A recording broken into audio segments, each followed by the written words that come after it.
Okay, here we have a scenario. A 37-year-old man आता है with nausea and vomiting for 5 weeks. अभी उसको एक एपिसोड हीमाटेमेसिस की होती है, ठीक है। अपर जीआईटी एंडोस्कोपी हम परफॉर्म करते हैं तो उसमें 1.5 सेंटीमीटर डायमीटर की लीजन आती है लेसर एंट्रम में, ठीक है। जो गैस्ट्रिक का लेसर एंट्रम है वहाँ पर लीजन आती है, तो ये क्या होगी? पेप्टिक अल्सर ही होगा।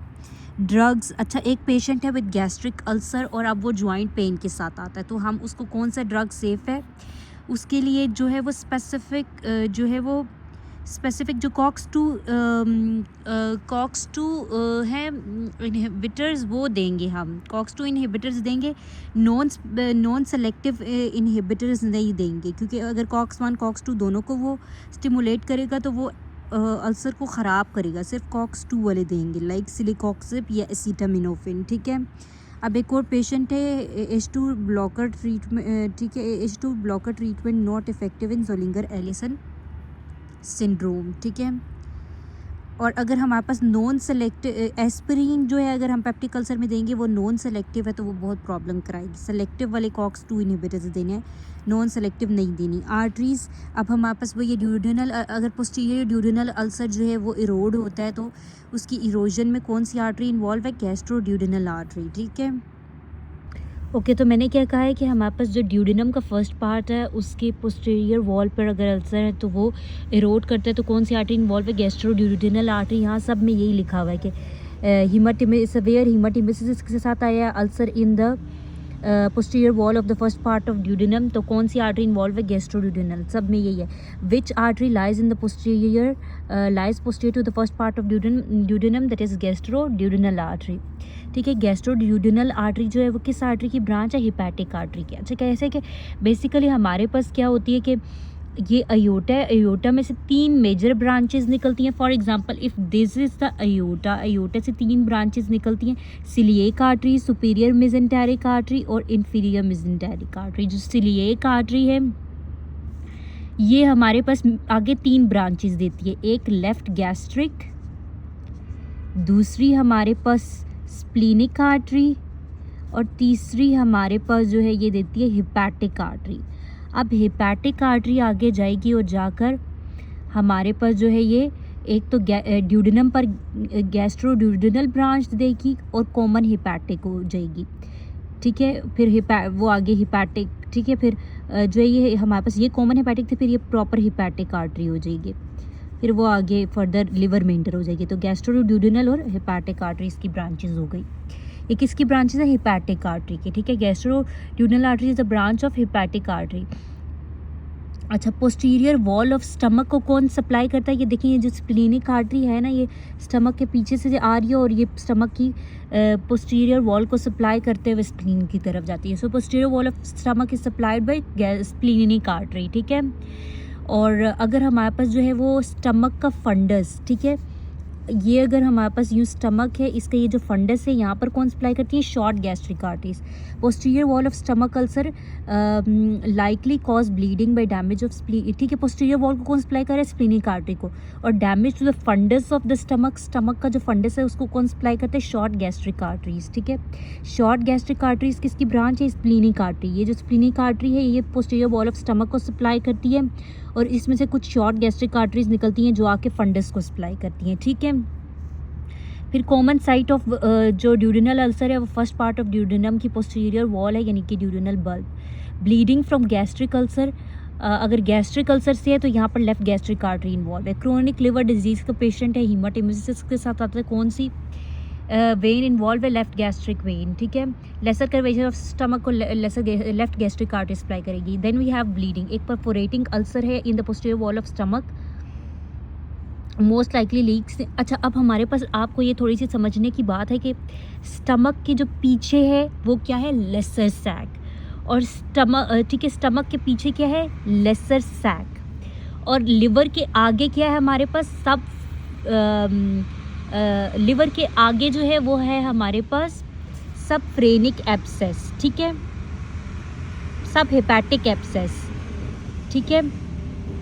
अच्छा, आगे मैंने आपको क्या बताया कि अगर स्टमक अल्सर है उसकी पोस्टीरियर वॉल ऑफ स्टमक पे, तो वो फटेगा तो पीछे स्टमक के पीछे कौन सी स्पेस है, लेसर सैक, उसमें चले जाएंगे कॉन्टेंट्स। अच्छा नेक्स्ट मैंने आपको बताया एक लिवर है, लिवर के पीछे जो स्पेस होती है वो होती है सब फ्रेनिक स्पेस, और उसकी जो आगे होती है वो सब हिपैटिक स्पेस, ठीक है। तो अब अगर हमारे पास ड्यूडेनम की एंटीरियर वॉल पे अल्सर है तो वो कंटेंट्स लीक होके आगे को आएंगे, तो उसके आगे क्या कौन सी स्पेस होगी, जो लिवर के पीछे है, दैट इज़ वो ड्यूडेनम के आगे, ड्यूडेनम के एंटीरियर वॉल से आगे, और लिवर के पीछे वो क्या है, सब फ्रेनिक स्पेस, ठीक है। So perforation of duodenal anterior wall का ड्यूडेनल अल्सर, तो कंटेंट्स कहाँ रिलीज होंगे, right posterior sub phrenic space में, ठीक है। Anterior wall of duodenal contents would enter the right posterior subphrenic space, ठीक है। Then we have pain. अच्छा पेन का क्या है कि पेप्टिक अल्सर का पेन हमेशा एपिगैस्ट्रिक होता है, एपिगैस्ट्रियम में ये फील होता है। अच्छा जब भी आप अब नर्व्स की जो पेन से रिलेटेड है, ये मैं बता रही हूँ कि सीलिएक आर्टरी के साथ कौन सी नर्व होगी, greater splanchnic nerve. Superior mesenteric artery के साथ lesser splanchnic nerve, inferior mesenteric artery के साथ लीस्ट स्प्लैंक्टिक नर्व, ठीक है।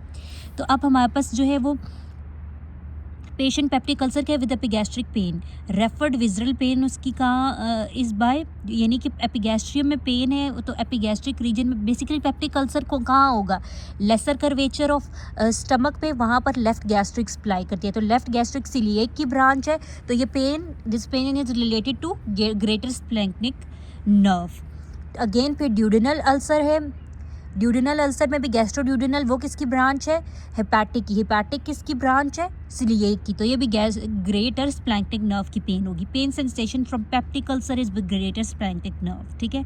Gastric ulcer is by greater splanchnic nerve. आगे देखते हैं pain sensation origination from peritoneal irritation में गैस्ट्रिक कंटेंट्स जो हैं वो रिलीज होकर पोस्टीरियर वॉल ऑफ ड्यूडेनम से लेसर सैक में जा रहे हैं, तो ये posterior wall of duodenum is supplied with gastroduodenal artery, तो वहाँ पर वो किसकी ब्रांच है, हिपैटिक की, हिपैटिक किसकी ब्रांच है, सीलिएक की, तो उसके साथ कौन सी नर्व आएगी, ग्रेटर स्प्लैंक्टिक नर्व, ठीक है। Next we have Zollinger Ellison syndrome is consistent with peptic ulcer disease. मैंने बताया जो ज़ोलिंगर एलिसन सिंड्रोम क्या होता है कि बंदे को अल्सर डिफरेंट जगह पे बन जाते हैं, ईसोफेगस में, ड्यूडेनम में, सारी डिफरेंट जगहों पे, तो वो जो अल्सर्स होते हैं वो बेसिकली ट्यूमर होते हैं, ठीक है। बेसिकली ड्यूडेनम में एक ट्यूमर होता है, वो सिक्रीट करता है गैस्ट्रिन, बहुत ज़्यादा जब गैस्ट्रिन रिलीज होगा तो वो एसिड की सिक्रीशन को बढ़ाएगा और अल्सर बन जाएंगे डिफरेंट जगहों पे, लाइक इसोफेगस में, ड्यूडेनम में। Zollinger Ellison syndrome is consistent with peptic ulcer disease. एक एल्कोहलिक पेशेंट है, हाइपोथायरॉइड भी है, अभी epigastric pain, nausea, vomiting, numbness के साथ आता है, और एनीमिक भी है। तो stomach shows atrophic gastritis, treatment plan क्या है कि आप उसकी वो एल्कोहलिक है तो आप एल्कोहल उसको छुड़वा दें। ड्यूडेनल पेप्टिक अल्सर है तो हमारे पास लिम्फ नोड्स कौन से इन्वॉल्व होंगे, ड्यूडेनल पेप्टिक अल्सर है ना तो सीलिएक लिम्फ नोड्स इन्वॉल्व होंगे, गैस्ट्रोड्यूडेनल ब्रांच उसको सप्लाई करेगी और वो सीलिएक, ठीक है। अच्छा बेसिकली हमारे पास मैंने आपको बताया कि दो तरह के अल्सर्स होते हैं, एक होते हैं ऑटो इम्यून टाइप 1 और टाइप 2 जो है वो ड्रग्स की वजह से होते हैं, ठीक है। तो ड्रग्स की वजह से एच पाइलोरी, अल्कोहल वगैरह, ये मुझे ऑटो इम्यून ही लग रहा है, लेकिन इसमें और कोई कॉज नहीं है, इसमें कॉज जो था वो अल्कोहल था, इसलिए अल्कोहल ही छोड़ना पड़ेगा, ठीक है। एक ओल्ड डायबिटिक ओल्ड पेशेंट है जिसमें sensory abnormalities of the left foot and ulcer of big toe जो है वो गया, वो बिग टो पे उसके अल्सर बन गया है और वहाँ से सेंसेशंस भी ख़त्म होगी। इसकी पैथोजेनेसिस क्या है, एंजियोपैथी एंड न्यूरोपैथी। अच्छा which of the following causes chronic atrophic gastritis and duodenal ulcer, तो बेसिकली एच पाइलोरी जो है वो most common cause of atrophic gastritis and duodenal ulcer का है, ठीक है। H pylori is a gram negative rod, urease positive है, ये इंक्रीज़ करता है हमारे पास gastric motility to hydrogen ion और एसिडिटी ज़्यादा होता है। कॉलोनाइज मेनली ये कहाँ करता है, एंट्रम, ठीक है, ये हमारे पास अगर स्टमक है उसके एंट्रम पर, यहाँ पर ये कॉलोनाइज करता है एच पाइलोरी मोस्टली, ठीक है। और ये हमारे पास करवा देता है गैस्ट्राइटिस और पेप्टिक अल्सर्स, ठीक है।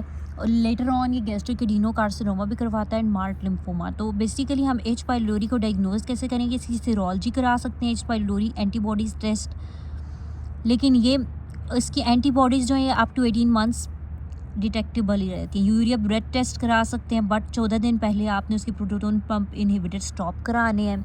दैन फीकल एंटीजन टेस्ट ये बेस्ट टेस्ट है, हाईली सेंसिटिव एंड स्पेसिफिक है, 95% इसकी एक्यूरेसी है फीकल एंटीजन टेस्ट की। Endoscopic biopsy, rapid urease test या माइक्रोबायोलॉजिकल कल्चर भी करा सकते हैं। एक पेशेंट है पेप्टिक अल्सर डिजीज़ का, उसके ड्यूरिनल अल्सर है, वो duodenal ulcer can most likely transform into carcinoma. किससे? एच, अगर ड्यूरिनल अल्सर भी एच पाइलोरी से है तो then it can transform into carcinoma, ठीक है। एच पाइलोरी कौन सा कैंसर कराता है? Gastric carcinoma. एक मैन है having pain in the epigastrium for 5 years और अब वो एनसेड्स ले रहा है, तो he is diagnosed with gastric lymphoma. तो इसकी व्हाट कॉजेज दिस कॉम्प्लिकेशन? तो बेसिकली एच पाइलोरी करवा रहा है। क्या है कि एनसेड्स वो ले रहा है, उसको बहुत एपिगैस्ट्रिक पेन है, वो एनसेड्स ले रहा है, और अभी उसको गैस्ट्रिक लिम्फोमा डायग्नोज हुआ है। तो क्या कॉज हो सकते हैं गैस्ट्रिक लिम्फोमा की? जब भी कोई पेप्टिक अल्सर है वो अगर कार्सिनोमा में या लिम्फोमा में कन्वर्ट हो रहा है तो उसकी कॉज एच पाइलोरी ही होगी, ठीक है।